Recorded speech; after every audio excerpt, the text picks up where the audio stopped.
how nothing and nobody will affect your energy ever again. Until you make the unconscious conscious, it will direct your life and you will call it fate. Carl Jung. Have you ever wondered why certain people or situations drain your energy while others leave you untouched? In today's world, protecting your energy isn't just a spiritual luxury, it's a necessity. This video will reveal the wisdom behind emotional sovereignty, helping you stop reacting and start rising above the noise. If you're ready to reclaim your peace and power, you're in the right place. Let us know in the comments. Have you ever experienced a moment where you realized your energy was being affected by someone else? Share your experience below. We'd love to hear your story. 1. Emotional reactions are mirrors of inner wounds. People don't react to reality. They react to what reality brings up inside them. Every emotional trigger is not a sign that the world is cruel, but that there's still something inside us that hasn't been healed. The moment you feel hurt, offended, rejected, or angry, it's rarely about the person in front of you. It's about the part of you that was already vulnerable long before they said a word. As Carl Jung wisely said, until you make the unconscious conscious, it will direct your life and you will call it fate. Most people are not living. They're simply reacting to their unresolved emotions, thinking it's the world's fault, when it's actually their own unconscious wounds playing out again and again.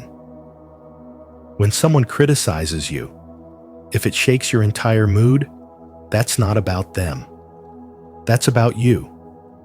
If someone says you're not good enough and it ruins your day, it's not because they hold some great truth. It's because a part of you fears they might be right.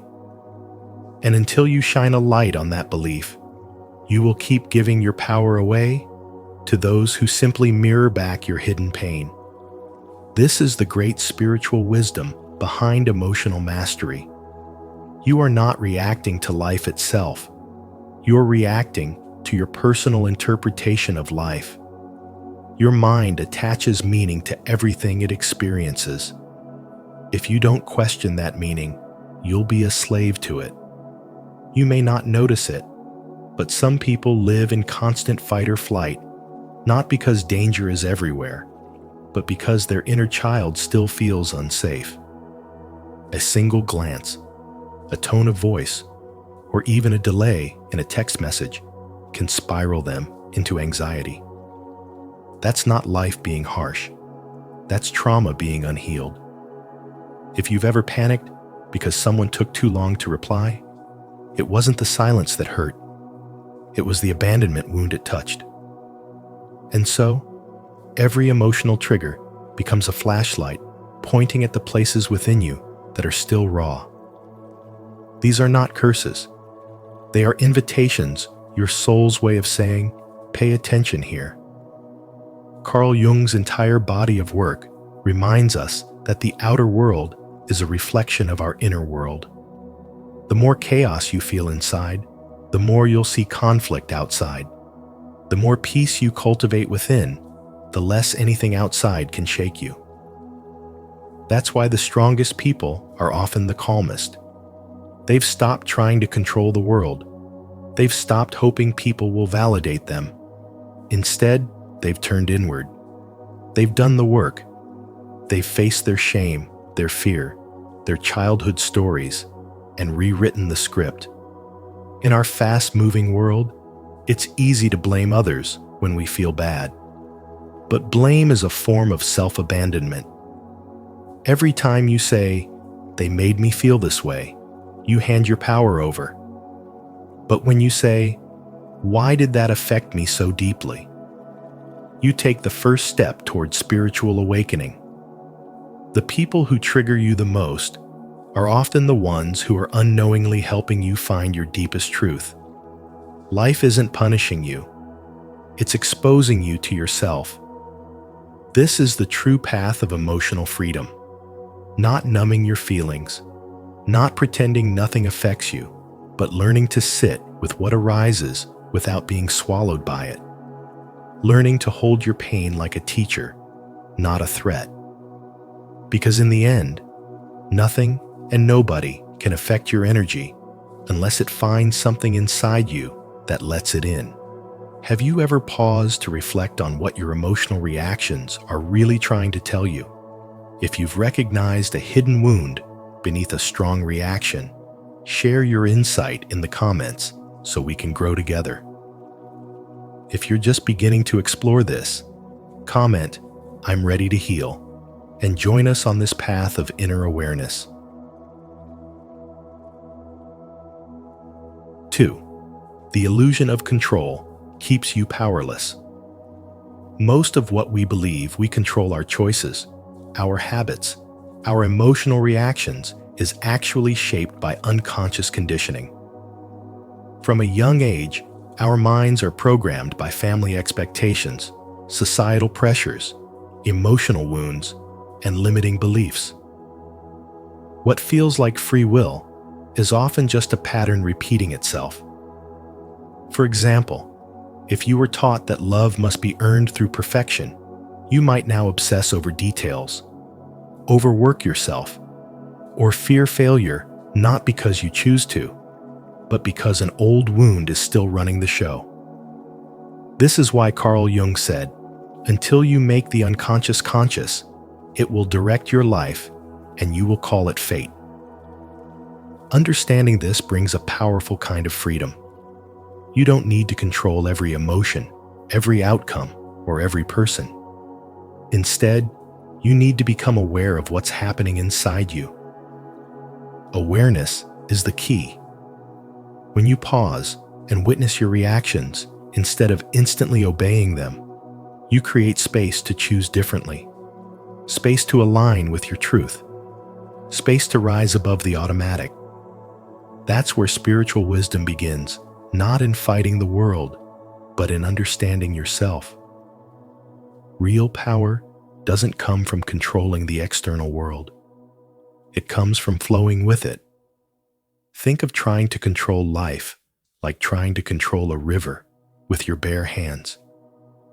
It's exhausting, pointless, and only leaves you more anxious. But if you learn to float with the current, you conserve your energy, and suddenly, life becomes a dance, not a battle. This isn't weakness. It's a deep form of strength, one that refuses to be shaken by outcomes, opinions, or the chaos of the world. When you insist on controlling everything, your image, your relationships, your future, you disconnect from your inner power.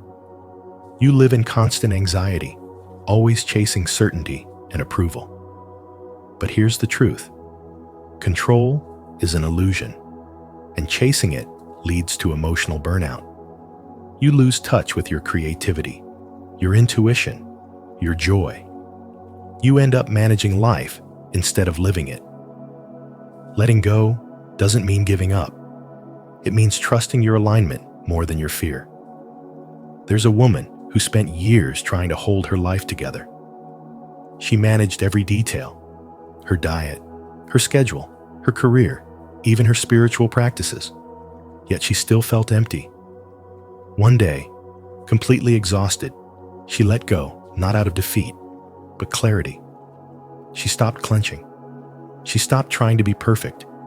She chose to just be present. And slowly, her energy shifted. People noticed her calm. Her face softened. Her laughter returned. That's the irony. Once she released the need to control, she stepped into a power that had been inside her all along. Letting go is the beginning of transformation. It is not passive. It is not weak. It is the return to presence, to clarity, to truth. When you let go of control, you reclaim your soul's authority. You remember who you are beneath the noise.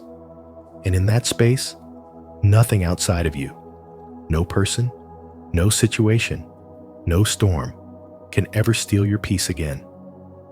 That is the quiet, unshakable strength that spiritual wisdom leads you to. If you're ready to release the illusion of control and reconnect with your true inner power, comment below. I surrender to flow. Let's walk this path of freedom together.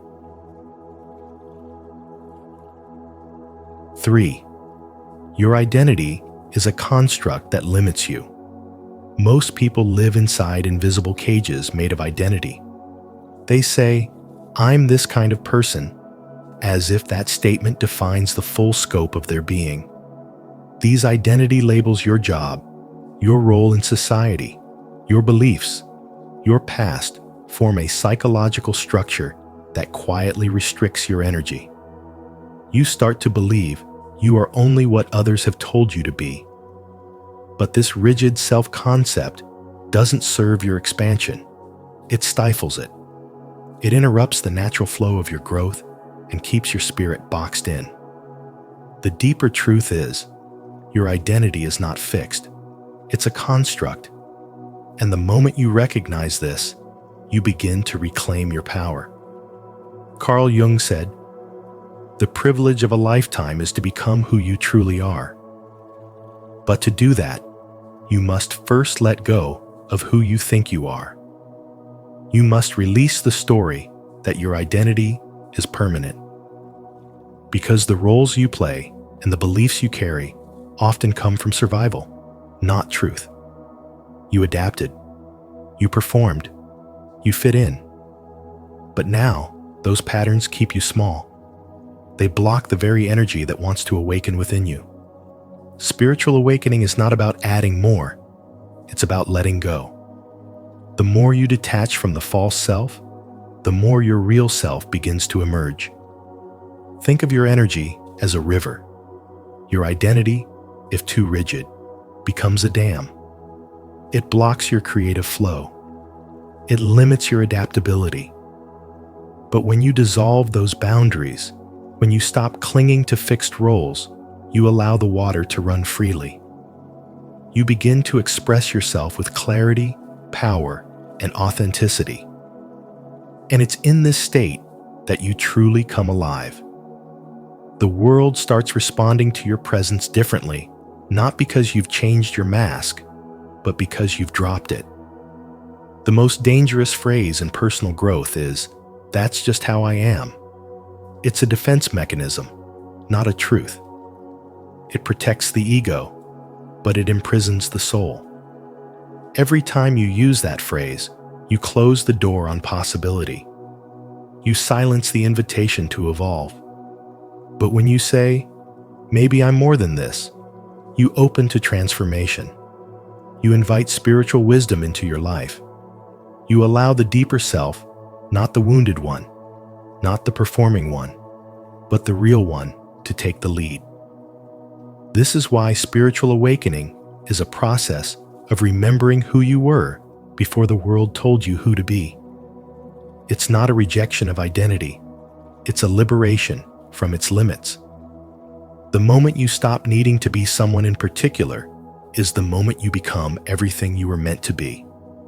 And in that space, nothing and no one can control your energy. Because your power no longer comes from holding on, it comes from letting go.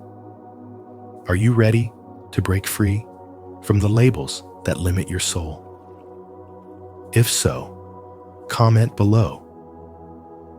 I release who I was to affirm your commitment to living with freedom, authenticity, and expansion. 4. Reclaiming personal power requires boundary and clarity. You lose energy every time you say yes out of fear, every time you seek validation, shrink yourself to fit someone else's comfort, or try to manage how others see you. This kind of self-abandonment is subtle, but it's the root cause of burnout that has nothing to do with physical exhaustion and everything to do with energetic leakage. Carl Jung once said, "The privilege of a lifetime is to become who you truly are." But you cannot become that if you're constantly performing for other people's approval. The more you shapeshift for acceptance, the more you lose touch with your authentic self. Power is not loud or forceful. It's preserved in silence, in boundaries, in the ability to walk away without guilt, and in the courage to not explain yourself. People often think boundaries push people away, but in truth, boundaries are what keep your energy intact. They are an act of spiritual wisdom. When you don't draw the line, others will, and they won't do it with your well-being in mind. Look at your digital life. Every post seeking affirmation, every scroll that leaves you comparing, every comment you write just to be seen, all of it drains you. You don't need to prove your worth to the world when you remember who you are. When you act from self-trust instead of insecurity, you stop leaking energy. You begin to stand in stillness, not because you are cold or detached, but because you no longer seek to be understood by people committed to misunderstanding you. Sarah, a woman in her early 30s, was always tired, but not from work. Her days were spent managing emotions, keeping others comfortable, and constantly over-explaining her intentions. She was afraid to say no, afraid of being disliked, afraid of not being seen as nice. Her turning point came when she read Carl Jung's ideas on individuation, the path to becoming whole. She realized her exhaustion was not physical, but emotional and energetic. She wasn't tired of life. She was tired of betraying herself. She began saying no without apology, stepping back from draining conversations and turning off her phone after a certain hour. The more she honored her own energy, the more powerful she became. Her life didn't fall apart. It realigned. And she stopped confusing being agreeable with being loving. You must understand that when you live for approval, you live in fear. And fear will always have you leaking power through people-pleasing, over-explaining, staying quiet when you want to speak, or speaking when silence is your truth. True clarity doesn't explain. It simply is. When you no longer need others to understand, you've already stepped into a higher vibration. This is the beginning of spiritual awakening, not a mystical event, but the moment you stop abandoning yourself. Carl Jung reminded us that the unconscious drives our lives until we make it conscious. If you've been saying yes to everything and everyone just to be liked, ask yourself, what part of me still believes that being loved means being small? Reclaiming your energy is not about becoming harder. It's about becoming more honest. Power doesn't come from being liked. It comes from being in alignment. And when you live in alignment, nothing and nobody can shake your peace. If this message resonates with you, don't forget to like, subscribe, and share your thoughts in the comments below. Let's grow together by honoring our boundaries and reclaiming the energy that truly belongs to us. 5. Sovereignty is radical self-ownership. Sovereignty means living from your truth, not bending to the expectations of others or waiting for outside approval to feel whole. It's the radical act of reclaiming yourself in a world that constantly demands your attention, energy, and obedience. When you stop chasing validation and start listening to your inner knowing, something shifts. Your nervous system calms, your energy strengthens, and your presence becomes undeniable. You are no longer scattered, seeking, or apologizing for who you are. You begin to live with intention, from a center that cannot be touched by anyone else's mood or opinion. Spiritual wisdom reminds us that your gut is not just a feeling. It's an ancient voice of inner intelligence. Every time you override it to be liked, you dim your power. But when you honor it, even when it tells you to walk away, speak up, or disappoint others, you step deeper into alignment. Sovereignty is built by saying no to what drains you and yes to what feeds you, even if it's inconvenient, even if it's lonely at first. The truth is, inner peace often begins with outer disruption.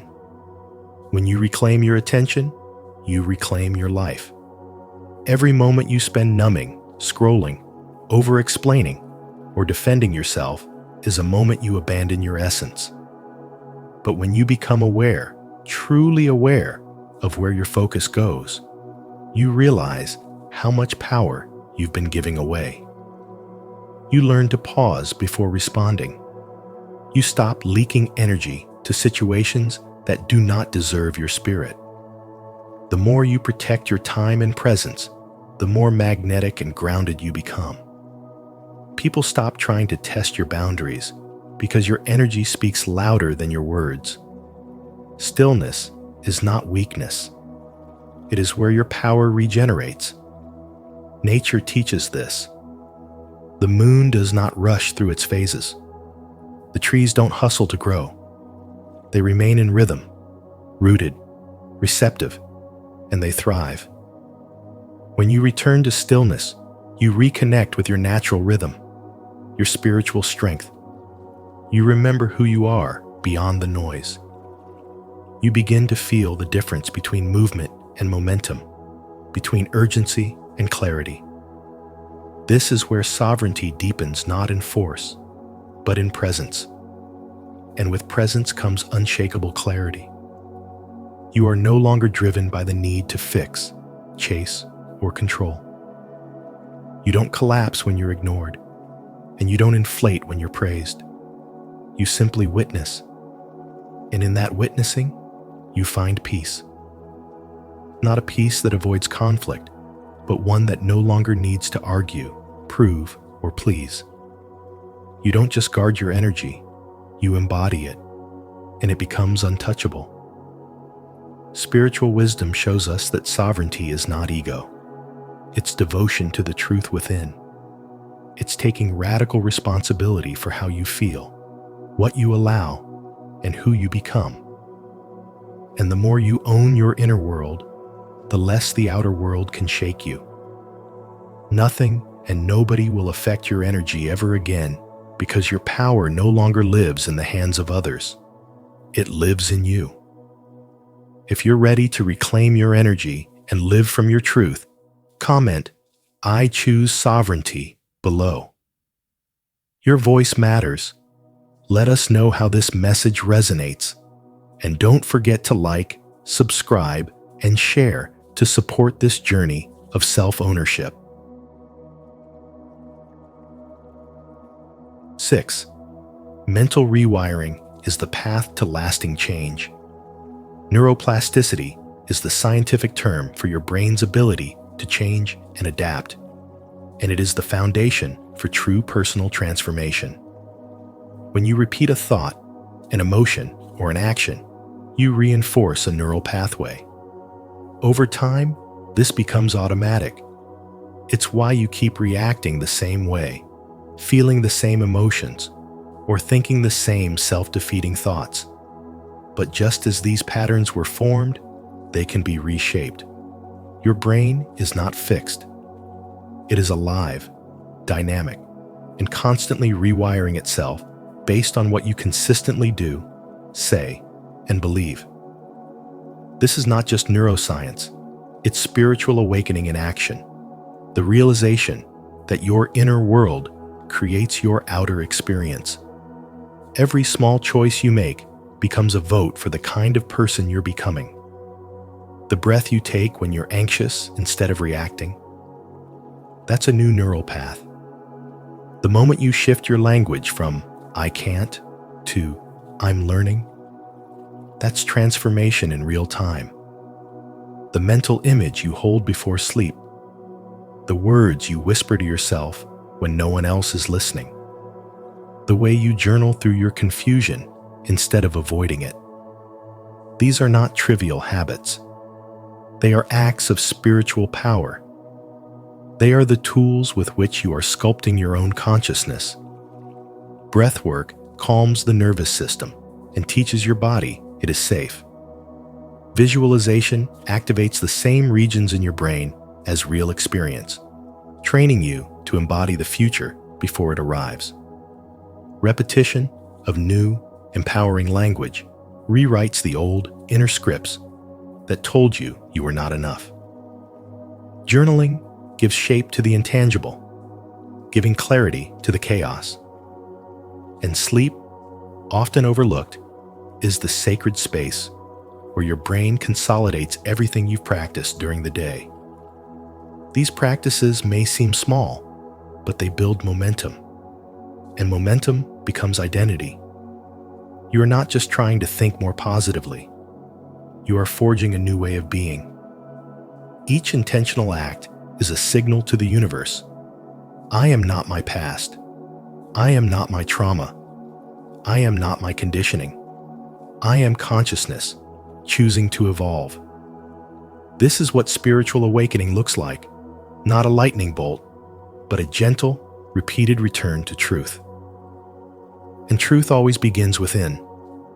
When you take responsibility for the contents of your own mind, the world outside begins to shift in reflection.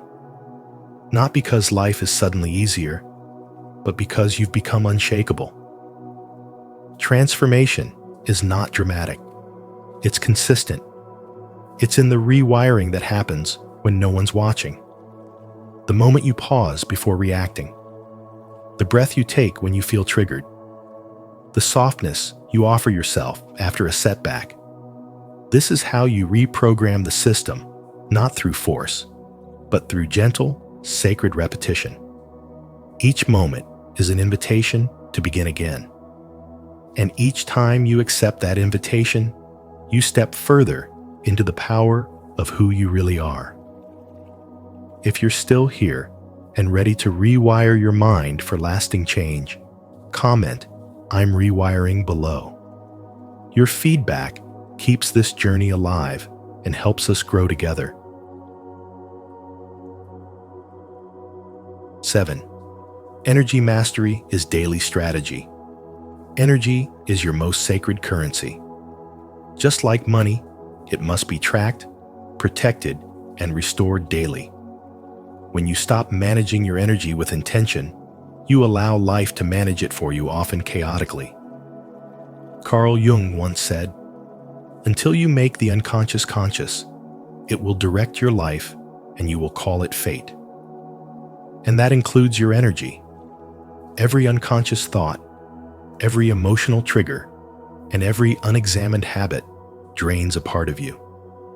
That's why true energy mastery is not about doing more. It's about doing what aligns when your energy supports it and eliminating what doesn't.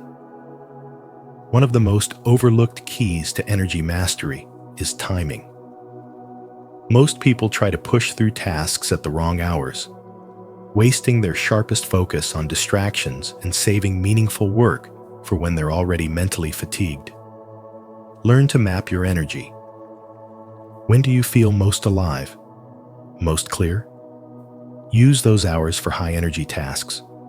When your energy dips, use that time for rest or routines that refuel you. This is not laziness. This is strategy. You are not a machine. You are an energetic being, and respecting your rhythms is spiritual wisdom in motion. Another critical aspect is protecting your energy from what Jung might call the shadow, those hidden forces that influence you without your awareness. Energy thieves don't always look obvious. They're not just negative people or loud environments. Sometimes they show up as constant phone notifications, unresolved guilt, or relationships that subtly undermine your self-worth. These are the things you must learn to say no to, not from a place of fear, but from a place of clarity. If it drains you, distracts you, or dims your light, it's too expensive. Not everything deserves access to your nervous system. I once knew someone who began each day with purpose and enthusiasm, but by lunchtime, she was scattered, anxious, and fatigued. The reason wasn't complex. Every morning, the first thing she did was scroll through her phone news, messages, social media, and by the time she stood up to begin her day, she was already emotionally fragmented. Her energy was hijacked before she even left the bed. It wasn't until she created a sacred, tech-free first hour with meditation, journaling, and silence that everything shifted. Her clarity returned, her focus improved, and most importantly, she began to feel powerful again. Sustainable energy doesn't come from random bursts of motivation. It comes from systems that nourish your body through sleep, food, and movement. Systems that restore your spirit through breath work, stillness, or prayer. And systems that protect your peace through boundaries, discernment, and aligned choices. You are not weak because you feel tired. You are drained because your energy is being invested in too many directions without return. To master your energy is to reclaim your power. Carl Jung taught that the most meaningful transformation begins within. And when you begin to bring consciousness to how your energy is created, spent, and protected, you stop living reactively and start living deliberately. Nothing and nobody can shake someone who knows where their energy belongs. And that is the essence of spiritual awakening, to finally live as the guardian of your own light. Stay connected to your highest energy and purpose by subscribing to our channel. Here, we share practical insights and soulful strategies to help you master your energy every single day.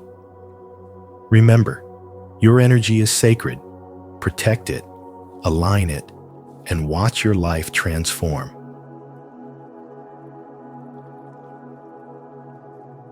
Eight, the mirror of perception shapes reality. The world, in its raw essence, is neutral. It doesn't favor or punish. It simply reflects. But your perception gives it meaning, painting every moment with the colors of your inner world. When your mental mirror is clouded by past wounds, fear, or limiting beliefs, even the most ordinary experiences feel heavy, threatening, or unfair.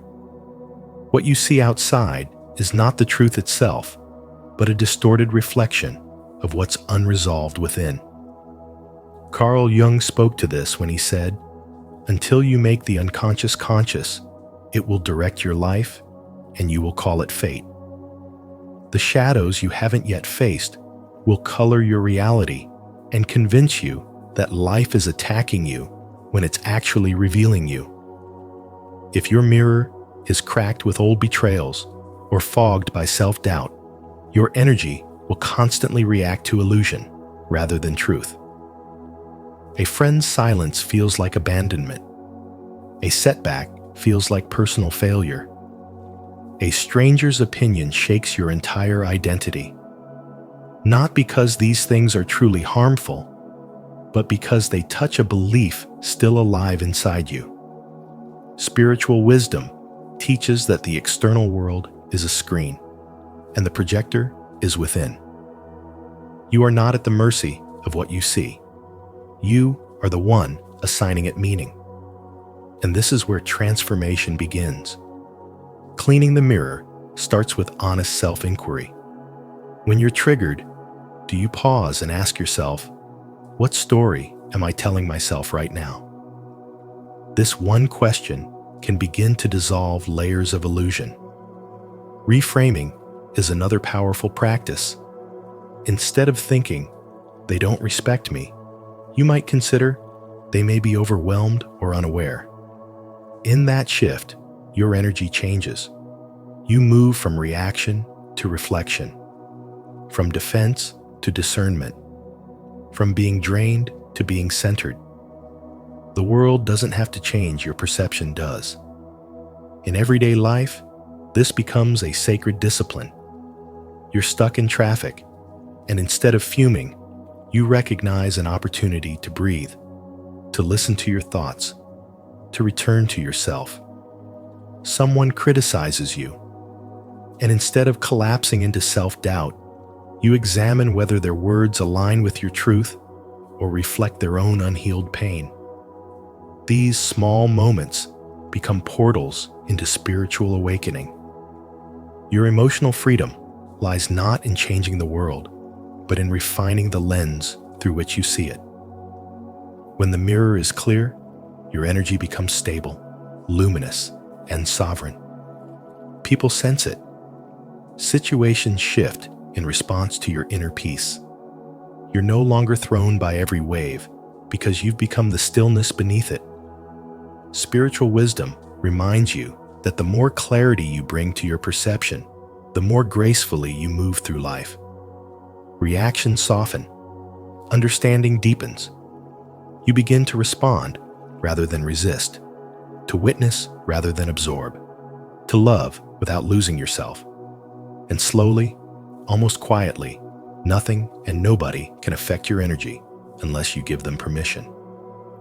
If this message helped you see the power of your own perception, leave a comment below. I choose to see with clarity. I'm ready to clean my mirror. Your words inspire others on this journey. 9. Waking up from collective illusion. Society conditions you from a young age to follow rules, fit in, and not question the systems around you.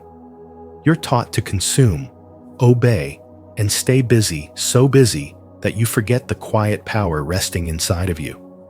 But the truth is, the moment you start asking why, something begins to shift. You step outside the trance. You stop accepting what you've been told as absolute truth. You begin to see how much of your thinking wasn't yours to begin with. That's the start of spiritual awakening, not a dramatic external change, but a subtle internal revolution. When you begin to question your beliefs, your habits, your identity, you're not losing your mind, you're reclaiming it. Carl Jung once said, "People will do anything, no matter how absurd, to avoid facing their own soul. But you, in your quiet questioning, are doing the opposite. You're beginning to look inward. You're noticing when you follow the crowd just to feel accepted. You're becoming aware of how fear has dictated your choices. You're no longer content with living life asleep. This awareness is your power. You may feel resistance not only from the world, but from within. Part of you may cling to the comfort of old patterns. But awakening demands discomfort. It forces you to confront the lies you've believed and the masks you've worn. It doesn't ask for perfection. It asks for honesty. And as you get honest with yourself, you'll find that much of what you feared was simply a reflection of unexamined beliefs. You'll begin to see that your energy was never weak. You just gave it away.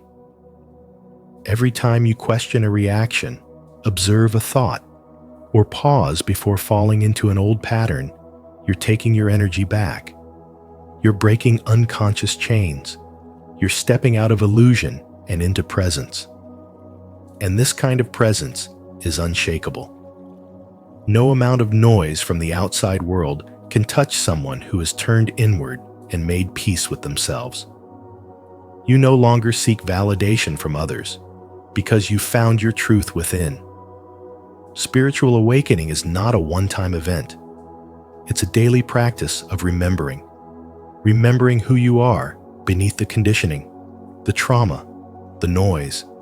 It's a quiet returning to your core, again and again. And each time you return, you find that you're less reactive, more grounded, and less concerned with external approval. That's when nobody and nothing can truly affect you, because your energy is rooted in awareness, not ego. As you continue walking this path, you realize you don't need to fight the system. You simply no longer belong to it. You observe, you discern, but you don't attach. And this detachment is not apathy, it's clarity. You see things for what they are.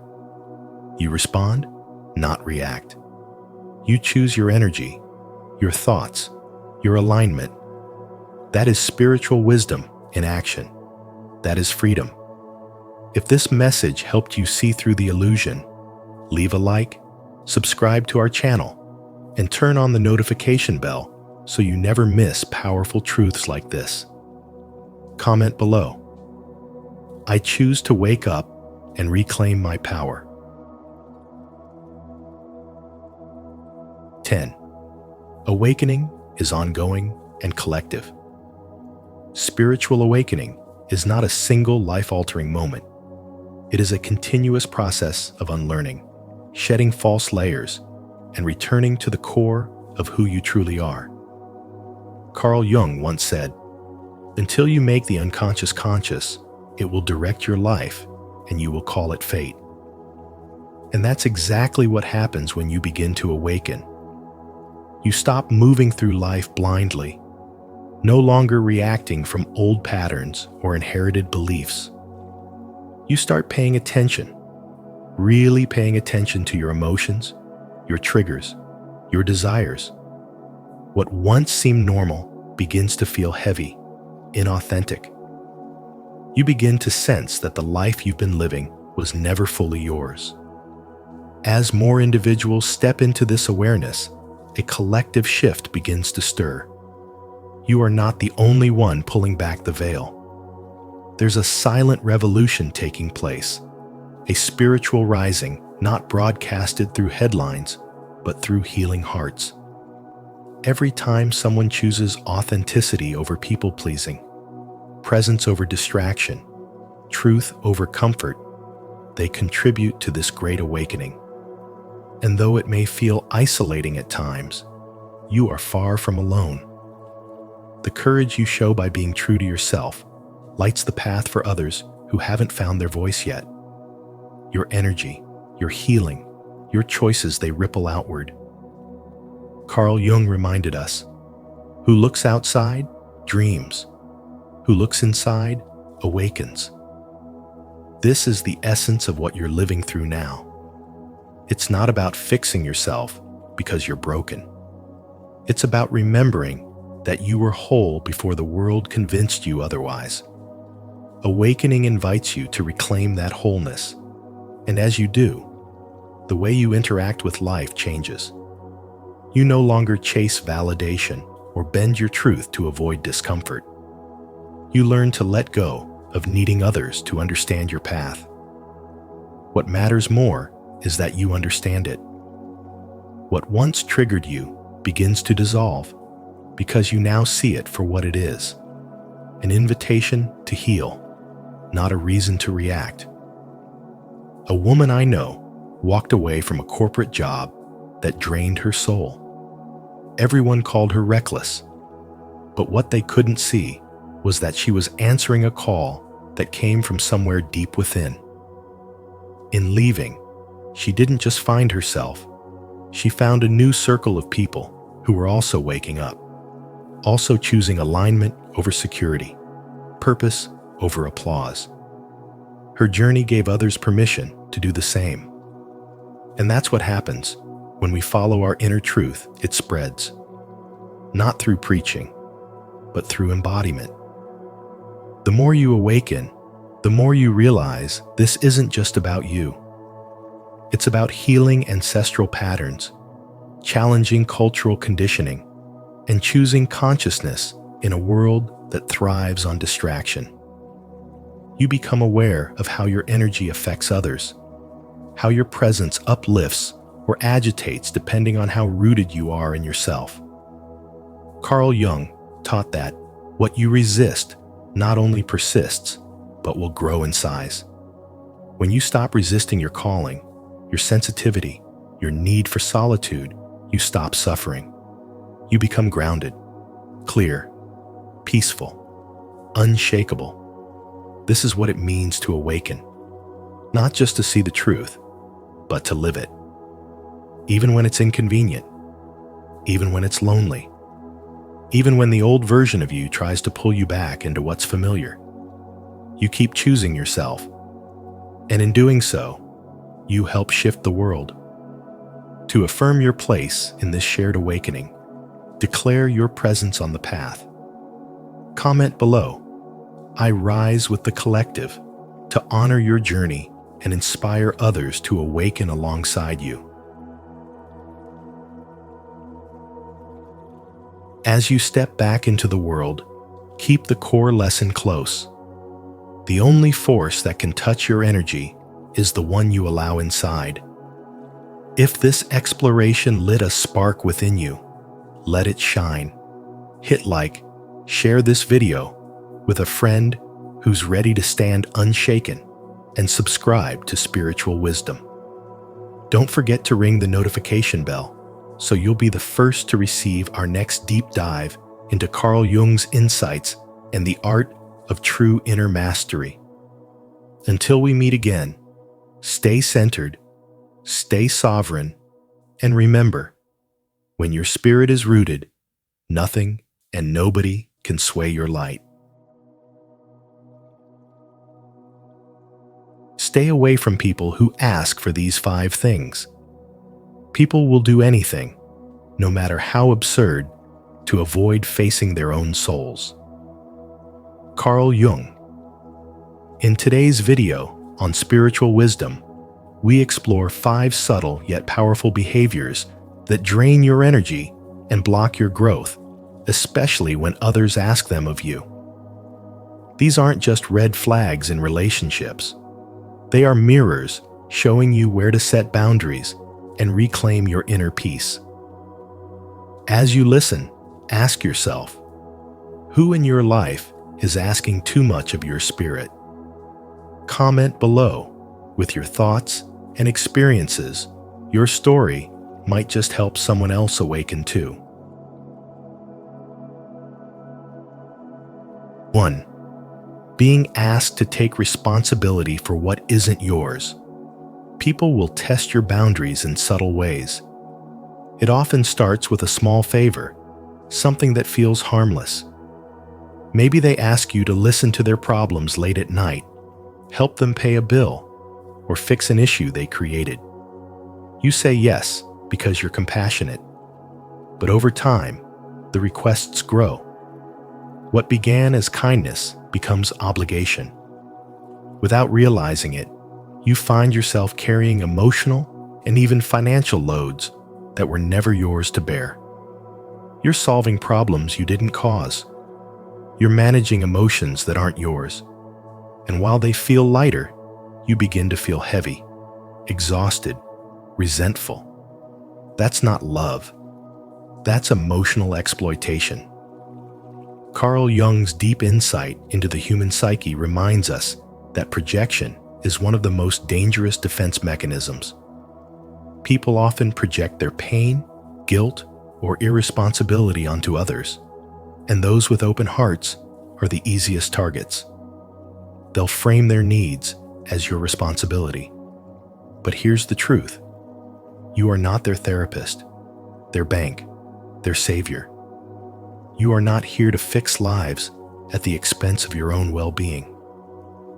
The moment you agree to carry what's not yours, you start walking away from yourself. And no relationship, whether it's with a partner, a parent, a sibling, or a friend, is worth abandoning your peace. Spiritual wisdom calls for discernment, not just empathy. Boundaries are not walls that keep people out. They are gates that protect what's sacred within. If someone is constantly asking you to be responsible for their choices, their healing, or their mistakes, they're not seeking connection. They're seeking control. And control often wears the mask of closeness. They'll guilt you, flatter you, even spiritualize the dynamic by saying you're the strong one, the old soul, the chosen healer. But real healing doesn't make you feel drained. Real connection empowers both people, not just one. This kind of manipulation operates on silent contracts. You help them, and in return, you expect appreciation or change. But often, neither comes. Instead, they ask for more. They learn that you will say yes, that your guilt will override your instincts. And every time you say yes to something that violates your inner truth, you weaken your connection with yourself. You begin to live reactively, constantly adjusting your energy to accommodate theirs. That is not spiritual alignment, that is self-abandonment disguised as virtue. Letting go of what's not yours is not cruelty. It's clarity. It's an act of sacred self-respect. When you say, "This is not mine to carry," you're not turning your back on love. You're turning toward a healthier expression of it. You're saying, "I will love you, but I will not be your emotional crutch. I will walk beside you, but I will not walk for you." That is spiritual maturity. That is integrity in motion. We must understand that helping someone isn't about sacrificing your own soul. It's about knowing your role. You can support, guide, and inspire, but you cannot rescue. Even Christ didn't heal everyone who asked. He responded to faith, to willingness. So why should you give your light to those who aren't willing to rise? If someone consistently brings you problems, but never solutions, pain, but never progress, chaos, but never accountability, they are not aligned with your path. Spiritual awakening sharpens your inner radar. You begin to feel when something is off. You hear the hidden messages beneath the surface of requests. Help me sometimes really means carry me. And that is where your boundary must stand. Not from anger, but from understanding. Not from fear, but from truth. And your energy is your responsibility. Protect it as if it were your lifeline, because it is. You are not obligated to be anyone's cushion for consequences. Say no when needed. Withdraw when necessary. Remember, your peace is not a sacrifice. It is a statement of divine self-worth. Let them carry what's theirs. Let them grow through it. That is the greatest gift you can offer, not your rescue, but your refusal to enable. That is the wisdom of boundaries. That is spiritual wisdom in its highest form. Have you ever said no to something that wasn't your responsibility? If so, share your story in the comments to inspire others to set healthier boundaries. If not, comment, "I will choose myself to take the first step toward emotional freedom." Let's support each other in reclaiming our peace. 2. Being asked to lend money outside of emergencies. Lending money to someone you care about can feel like the right thing to do. But when it's not a true emergency, that one-time favor often becomes a pattern, one that slowly erodes your peace of mind. At first, they say they just need a little help to get back on track. You trust them. You care. You give. But as time goes on, the requests don't stop. They grow. The problem isn't just the money leaving your account. It's the emotional pressure, the subtle guilt, and the unspoken expectation that you'll always say yes. Carl Jung taught that what lies beneath the surface of human behavior often holds more power than what's visible. Repeatedly asking for financial help without accountability is rarely just about money. It's a symptom of a deeper dynamic. It reflects a lack of responsibility, a misuse of trust, and often unconscious emotional manipulation. You become the safety net for someone who refuses to build their own. They don't see your kindness as a gift. They start to treat it as a given. Many people find themselves in this trap without realizing it. You lend out of love, but soon you're sacrificing your well-being, your savings, and your sense of safety. You start avoiding their calls, feeling anxious when their name pops up on your screen. That's not love. It's emotional entanglement. And it drains more than just your bank balance. It drains your spirit. True emergencies are different. When someone genuinely needs help because of a crisis outside their control, and you have the means to offer support, that's compassion in action. But ongoing requests, especially those made without repayment, growth, or gratitude, cross a spiritual boundary. They take advantage of your good nature, and the more you allow it, the more they expect it. You are not selfish for saying no. You are not cold-hearted. You are wise. You are drawing a necessary line that says, "My peace is sacred." Spiritual wisdom teaches that discernment is just as important as compassion. Sometimes, the most loving thing you can do is to let someone face the consequences of their choices. That's how people grow. That's how self-respect is built. You must ask yourself, is this helping them rise, or is it keeping them small? Are you giving because it feels right, or because you're afraid of being seen as the bad person? Your worth is not measured by how much you sacrifice for others who refuse to take responsibility for their own lives. Your energy, your resources, your peace, they matter. Protecting them is not only practical, it is profoundly spiritual. Carl Jung once said that people will do anything, no matter how absurd, to avoid facing their own soul. And sometimes, asking for money again and again is just that, an avoidance of doing the inner work. Don't let someone else's avoidance become your burden. If it costs you your peace, it's too expensive. Always. Comment below. I choose peace over pressure. If you're ready to protect your energy and set healthy boundaries with money. And if you've ever been in a situation like this, share your story in the comments.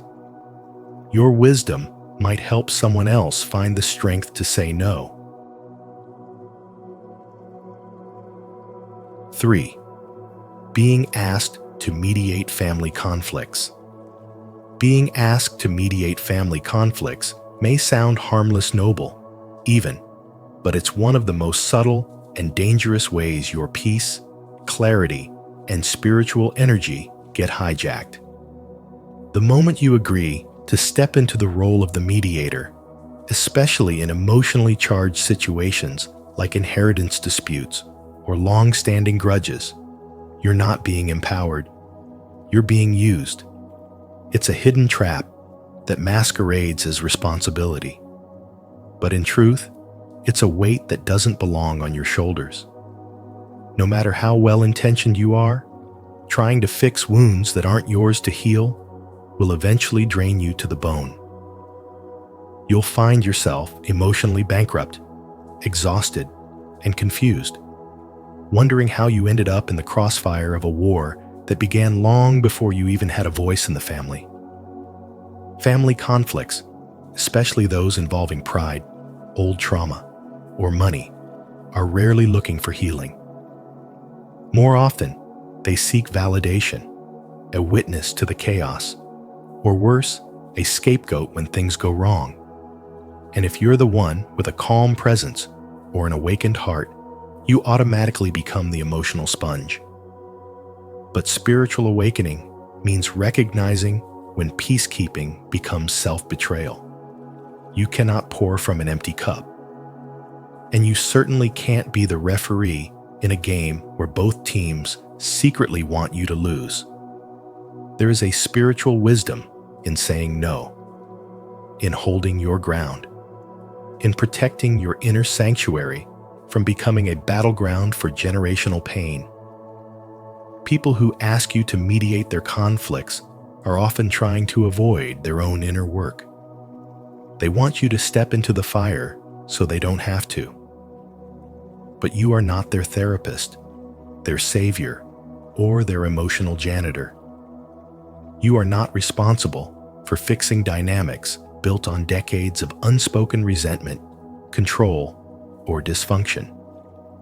Carl Jung once said, "Knowing your own darkness is the best method for dealing with the darknesses of other people." And yet, so many want you to confront other people's darkness, while they themselves refuse to even acknowledge it. That's not healing.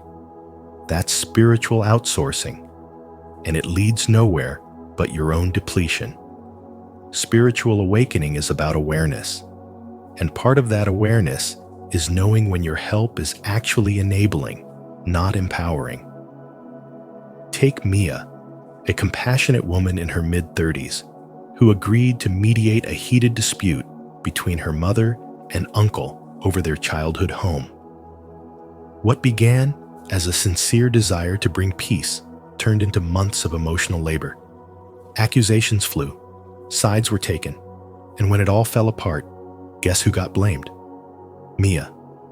She was accused of bias, of not trying hard enough, of making it worse. In truth, she did everything she could, but it was never her battle to begin with. And in the process, she lost her sense of balance, clarity, and joy. That's the price of stepping into conflicts that are not aligned with your soul's purpose.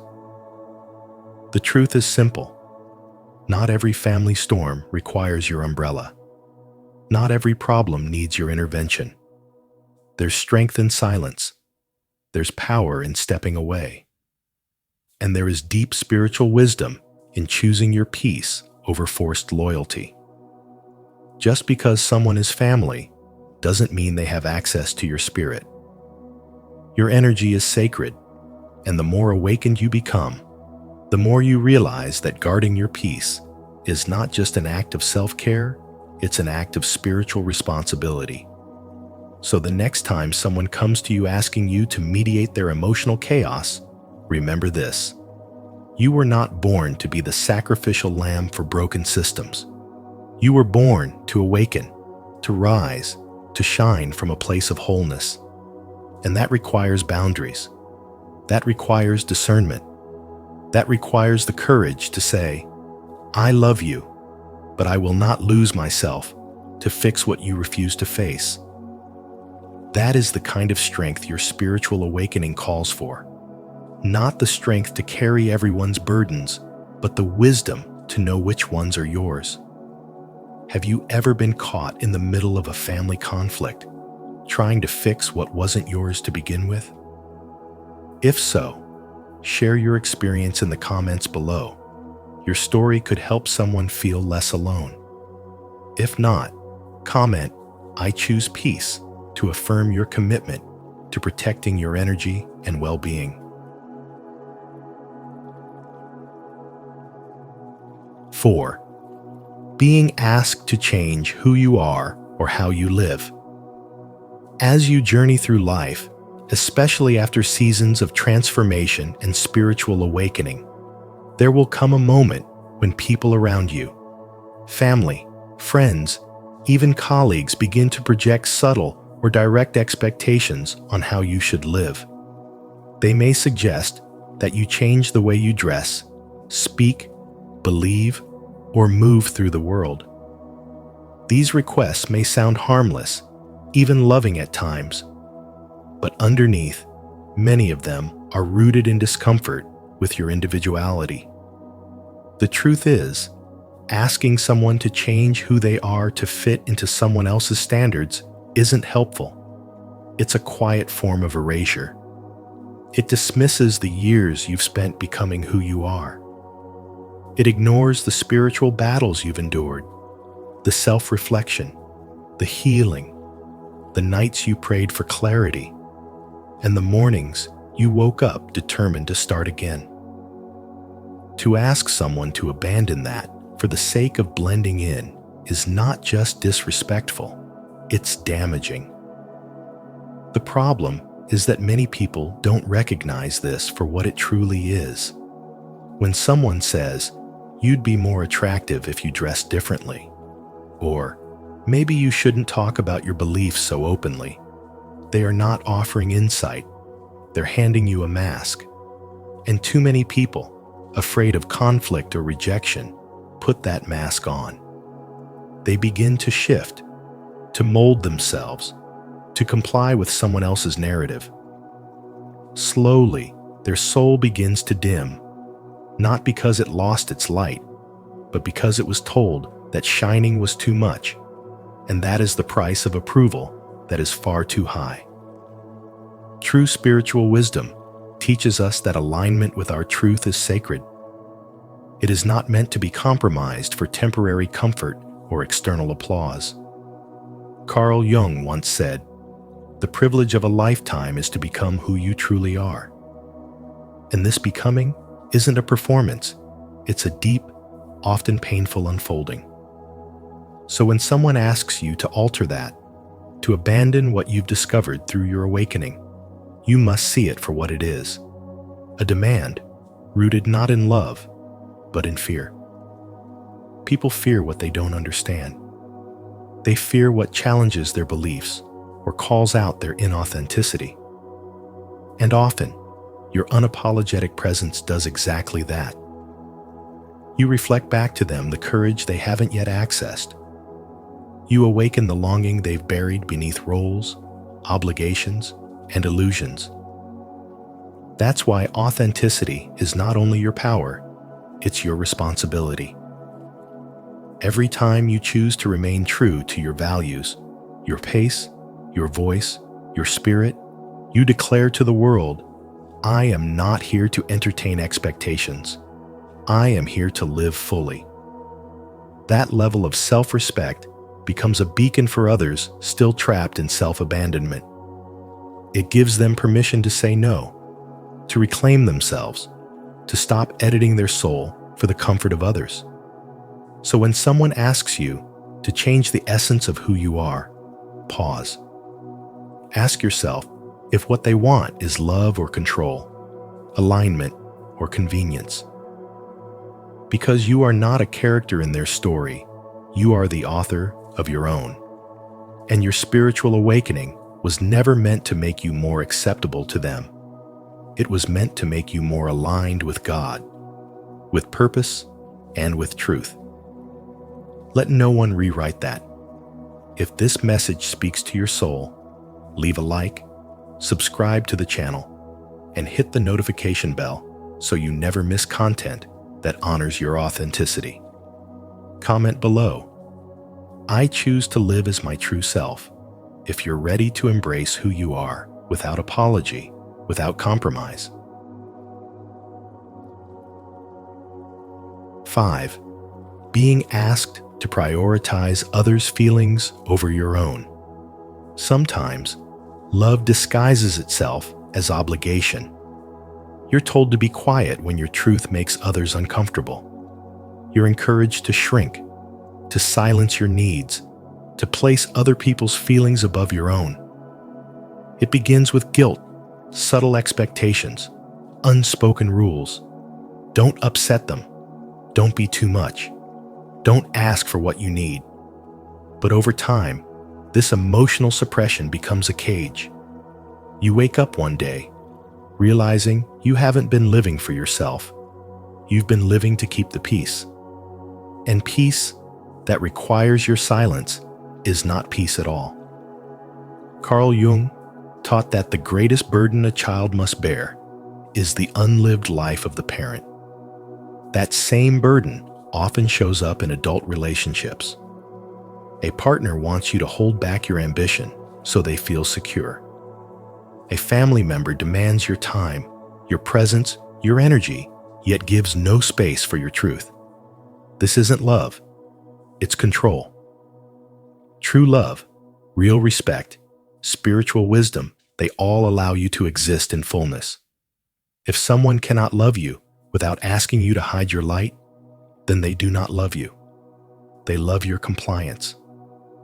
There was once a woman who spent years sacrificing her own joy to keep her relationships intact. She always said yes, even when she was drowning inside. She apologized just to end arguments. She swallowed her pain so others wouldn't have to face their own discomfort. Her name could be Maya, or perhaps it's your name. Her story echoes in so many of us, until one day she said no. And the people who claimed to love her called her selfish, cold, distant. But that wasn't the truth. The truth was, she had finally stopped abandoning herself. There comes a point when saying no is the most loving thing you can do for yourself and for others. Because anything built on guilt, fear, or the need to keep someone comfortable is not sustainable. Carl Jung reminded us that wholeness comes from integrating the parts of ourselves we've hidden. And often, we hide them because we've been taught they're too much, too intense, too inconvenient, too real. If someone asks you to prioritize their comfort over your authenticity, you must remember, you are not responsible for regulating their emotions at the cost of your soul. Love never demands self-betrayal, and spiritual wisdom teaches that every time you silence your truth, you drift further from your purpose.